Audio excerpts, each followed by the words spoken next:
You are listening to 40 Weeks with Vanessa Merton, host of the Pregnancy Podcast. Thank you for tuning in to the 40 Weeks podcast. Welcome to week 32. Your little baby was as long as a bunch of leeks last week, and this week they are growing to about the size of a head of Napa cabbage, which is a little bit bigger than a regular cabbage. Enough with the veggies. Your little one measures 16.2 inches or 41.1 centimeters, and they weigh 3.3 pounds or 1,502 grams. Your normally energetic baby may have started to chill out a little bit. Their movements might feel more like squirms and rolls rather than hyperactive kickboxing.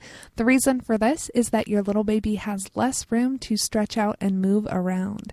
They are going to gain a third to a half of their birth weight during the next 7 weeks as they pack on the pounds in preparation for life outside the womb. Their digestive tract is almost fully developed, and it will be ready to digest milk once they are born. Since you became pregnant, your blood volume has increased 40 to 50% to accommodate you and your baby's growing needs. This is a lot of extra fluid. Your uterus rises 5 inches higher than your belly button and is still expanding.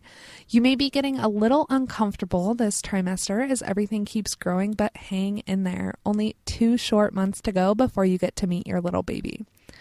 Sometime after week 32, your care provider may recommend a biophysical profile, which combines an ultrasound evaluation with a non-stress test, and it's intended to determine the health of your baby during the 3rd trimester. This test is performed if there is any question about your baby's health and well-being, resulting from either an examination or any symptoms that you or your baby are having, or if your pregnancy is considered high risk. This and all other non-invasive prenatal tests are covered in detail on episode 15 of the Pregnancy Podcast, and you can listen to it at pregnancypodcast.com/episode 15. Tip for dad: you should communicate with your partner about how you can be the most supportive during labor.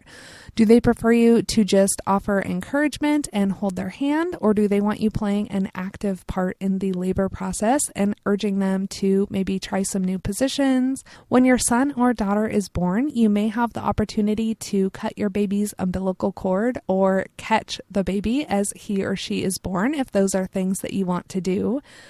Talk about all of this beforehand with your partner and include this in your birth plan.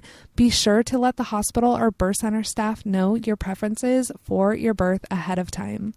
Thank you so much for tuning in. Show notes for this episode can be found at pregnancypodcast.com/week 32.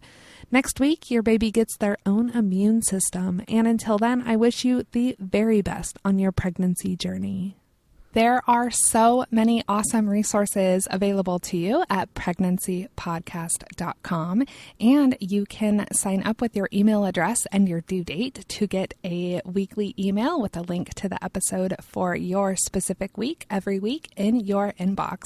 I look forward to seeing you in the Pregnancy Podcast Facebook group, which is a great place not only to connect with some other parents-to-be, but also to be able to ask questions and get answers specific to things that you are dealing with in planning for your pregnancy and birth.